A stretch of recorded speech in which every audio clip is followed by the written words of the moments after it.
wave. I move. You. Hello mga ka-e-bike, my name is Jenna. Ngayon nandito tayo sa Scooter City para ipakilala sa inyo ang aming SC Wave. Ngayon ang kanyang motor ay 500 watts.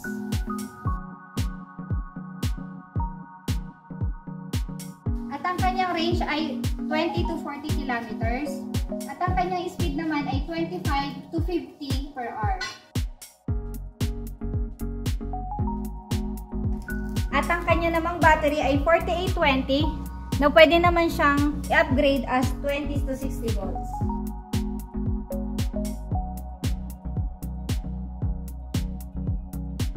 At ang kanyang features, kung makikita nyo guys, para na siyang motor. At ang kanyang gulong ay 14 by 250 ang kanyang sukat. Ang kanyang mga upuan ay malapad na, hindi na mahihirapan yung driver. At yung inyong mga sakay, magiging komportable na siya sa pag-upo.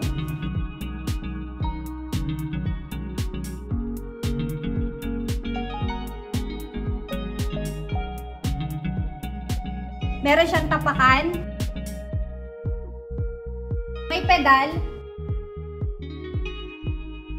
Para kung sakaling kayo ay malobat, pwede nyo pa rin siyang i-drive. At you can see, makikita nyo na meron siya dito, oh. Meron siyang lock para iwas nakaw. At meron na rin siyang side mirror. At ang kanyang susian. Meron na rin siyang pocket na pwede nyo ilagay ang cellphone nyo or kahit anong bagay na pwede nyo gustong bilhin. Ngayon naman, papakita ko sa inyo kung paano siya i-operate. Dito guys, sa susian. Pag-open natin ng ganito, makikita nyo sa panel board, andyan ang battery niya, ang kanyang speed, at ang kanyang mileage. At dito naman sa kaliwa, makikita nyo ang combination switch. Nandito ang light, ang signal light na left and the right, at ang kanyang horn. At dito naman sa kabila, sa right, makikita nyo ang kanyang speed. Pagka naka number 1, makikita nyo ang kanyang speed. Pag ni number 2 ko naman, mas bumibili siya. At pag naka number 3, aabot siya ng 51.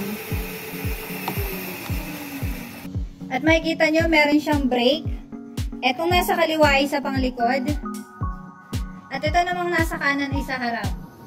At ayun mga ka-e-bike, huwag nyo kakalimutan na mag-like, share, and subscribe sa YouTube channel namin. At hintayin nyo ang mga susunod naming videos. May mga i-reveal pa kaming unit. Abangan nyo yan!